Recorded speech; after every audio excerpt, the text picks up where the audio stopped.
Hello everyone, welcome to my channel. Today's recipe is famous summer drink Masala Buttermilk. Let's start with the recipe.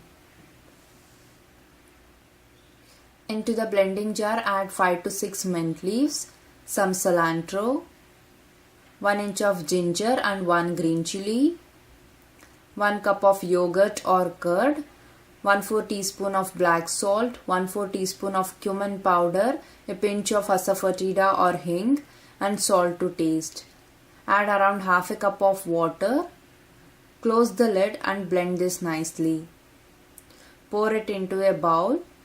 Add another half a cup of water and some finely chopped cilantro.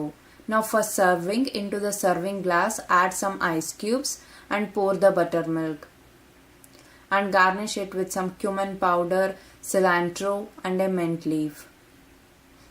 To watch my other recipes, click the link displaying on the screen, and for the written recipes, please visit my blog cookwithshrutisajjan.blogspot.com. And if you like this recipe, please like, share and subscribe to my channel. Thank you.